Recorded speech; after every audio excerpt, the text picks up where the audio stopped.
જે ઘટના અમદાવાદમાં બની, સુરતમાંથી પણ એવા જ અહેવાલ પ્રાપ્ત થઈ રહ્યા છે। પાંડેસરાની સ્કૂલમાં વિવાદ થયો। સ્કૂલમાં નાચવા બાબતે માથાકૂટ થઈ। 4 વિદ્યાર્થીઓએ એક વિદ્યાર્થી પર હુમલો કર્યો। વિદ્યાર્થી પર ચપ્પુ વડે હુમલો કરાયો હોવાની વિગત। પોલીસે 4 વિદ્યાર્થી સામે ફરિયાદ નોંધી છે। તો સુરતમાં પણ આ પ્રકારની ઘટના બનવા પામી છે। આપને જણાવી દઈએ જે વિગતો સામે આવી છે તે પ્રમાણે પાંડેસરાની સ્કૂલ છે કે જેમાં સ્કૂલમાં નાચવા બાબતે માથાકૂટ થઈ। 4 વિદ્યાર્થીઓએ એક વિદ્યાર્થી પર હુમલો કરી દીધો। વિદ્યાર્થી પર ચપ્પુ વડે હુમલો કરાયો હોવાની વિગત છે। પોલીસે ચક્રો ગતિમાન કર્યા અને 4 વિદ્યાર્થી સામે ફરિયાદ નોંધી છે। પરંતુ સ્કૂલમાં વારંવાર બનતી આ પ્રકારની ઘટનાઓ કે જે એક ચિંતાનો વિષય છે। થોડા સમય પહેલા અમદાવાદમાં પણ આ પ્રકારની ઘટના બની હતી કે જેમાં એક માસૂમે જીવ ગુમાવ્યો હતો। ફરી એક વખત અમદાવાદમાં એવી ઘટના બની બાપુનગરમાં। હવે સુરતમાંથી પણ એ અહેવાલ સામે આવ્યો છે। અમારા સંવાદદાતા કીર્તેશ વધુ વિગતે વાત કરવા જોડાયા છે। કીર્તેશ, શું છે સમગ્ર મામલો? શું તજવીજ હાથ ધરાઈ છે પોલીસ દ્વારા? બિલકુલ, ફરી એક વખત વિદ્યાર્થી પર હુમલાની ઘટના સામે આવી છે। ખાસ કરીને નાચવા જેવી બાબતે 4 જેટલા વિદ્યાર્થીઓ એક વિદ્યાર્થી પર હુમલો કર્યો છે। ઇજાગ્રસ્ત વિદ્યાર્થીને સારવાર અર્થે હોસ્પિટલ ખસેડવામાં આવ્યો છે। જો કે જે પ્રકારે હુમલો કરવામાં આવ્યો છે, હુમલો કરનારો વિદ્યાર્થીઓ છે, ઇજાગ્રસ્ત વિદ્યાર્થી જે ઇજાગ્રસ્ત છે તે બી વિદ્યાર્થી છે। જો કે આ મામલે સુરતની પોલીસે ગુનો દાખલ કરી તપાસ શરૂ કરી છે। ખાસ કરી ઇજાગ્રસ્ત વિદ્યાર્થી હાલ સારવાર હેઠળ છે। ગઈકાલ મોડી રાતની આ ઘટના છે। બિલકુલ, આભાર। તો ગઈકાલે મોડી રાત્રે આ પ્રકારની ઘટના બની છે। નાચવા જેવી સામાન્ય બાબતે વિદ્યાર્થીઓએ હુમલો કર્યો। વિદ્યાર્થી પર ચપ્પુ વડે હુમલો કરવામાં આવ્યો। પોલીસે 4 વિદ્યાર્થી સામે ફરિયાદ નોંધી।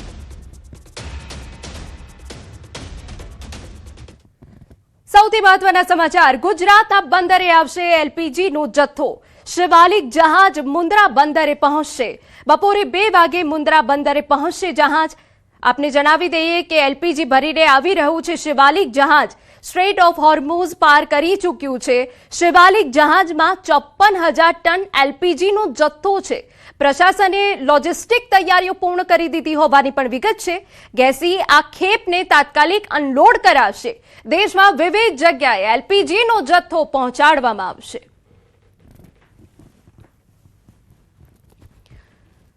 તો બપોરે 2 વાગે મુન્દ્રા બંદરે પહોંચશે જહાજ તેવી વિગતો મળી રહી છે। સૌથી ઐતિહાસિક ક્ષણ એટલે પણ ગણી શકાય કે યુદ્ધ પરિસ્થિતિમાંથી આ જહાજ નૌકાદળની નજર હેઠળ આવી રહ્યું છે।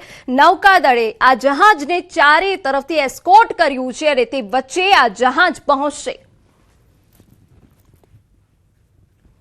આજે ગુજરાત ઉપર આખા દેશની નજર રહેવાની છે, કેમ કે ગુજરાતમાં આજે મોટા પાયે ટન લઈને એલપીજીનો જથ્થો જહાજ મારફતે મુન્દ્રા પોર્ટ પર આવી પહોંચશે।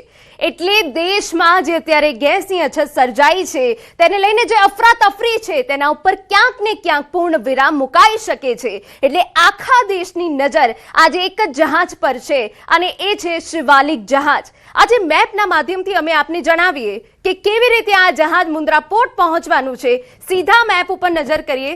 જુઓ, અહીંયા શિવાલિક જહાજ છે અને સૌથી ખાસ વાત એ છે આ જહાજની કે જે નૌકાદળની દેખરેખ હેઠળ છે। ચારે તરફથી ભારતીય નેવી દ્વારા તેને કવર કરી લેવામાં આવ્યું છે અને સુરક્ષા વચ્ચે તે મુન્દ્રા પોર્ટ પર પહોંચશે।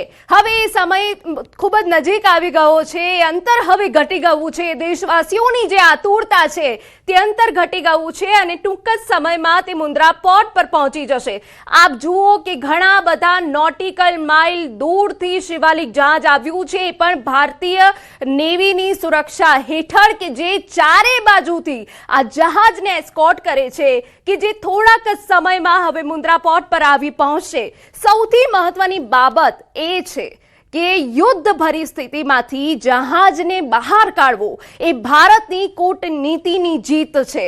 હાલ જે માહોલ ભારતમાં સર્જાયો છે, ગેસની અછતને લઈને કેટલાક લોકો સ્થળાંતર કરી રહ્યા છે, કેટલાક ધંધા રોજગારો બંધ થઈ ગયા છે, તે વચ્ચે આ ખૂબ મોટા રાહતના સમાચાર છે।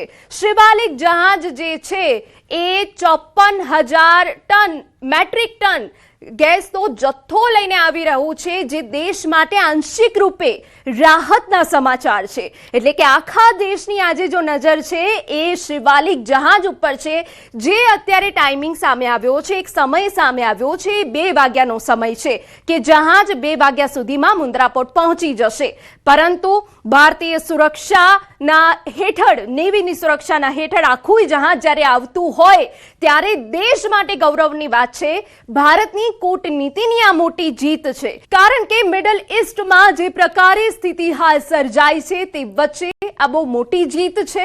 ભારત માટે આ ખૂબ જ મહત્વપૂર્ણ ક્ષણ રહેવાની છે, જ્યારે શિવાલિક જહાજ આવશે, તેને સન્માન આપવામાં આવશે અને તે બાદ અનેક ગતિવિધિ રહેવાની છે કે આખરે એલપીજીનો જથ્થો કેવી રીતે ડિસ્ટ્રીબ્યુટ કરવામાં આવશે.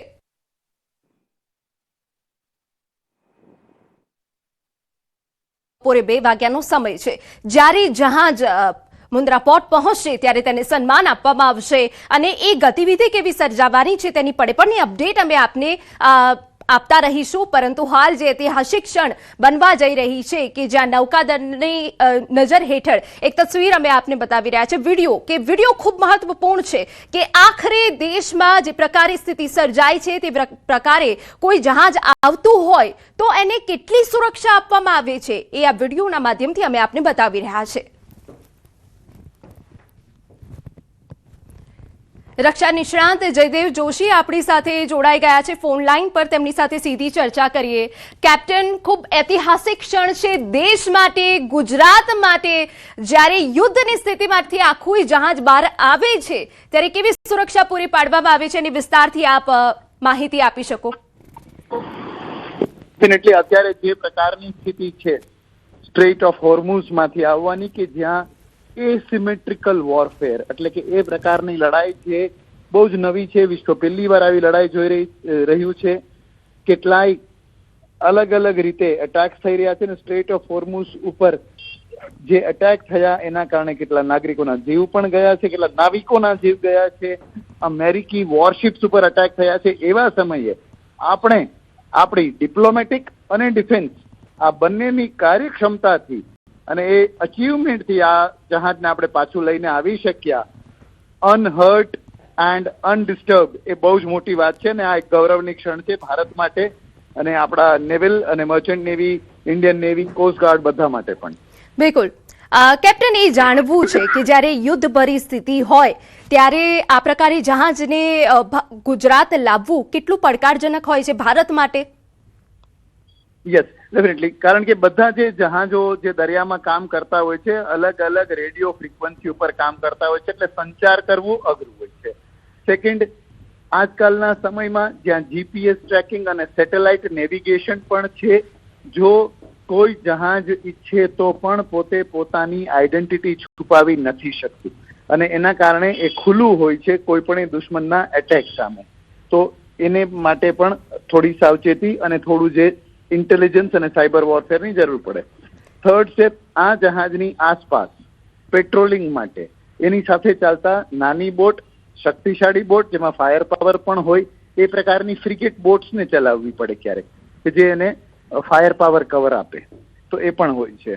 બીજી વાત જે બહુ આપણે ઘોષિત રીતે કહી ના શકીએ પણ યસ ડેફિનેટલી થયું હોય, જ્યારે આ જહાજ ભારતીય નૌસીમામાં ઘૂસે એટલે કે 12 નોટિકલ માઇલ, દરિયામાં આ અંતરને નોટિકલ માઇલ્સ, કિલોમીટરને નોટિકલ માઇલ્સમાં મપાતું હોય છે, જે ઘણું વધારે હોય, એમાં ઘૂસે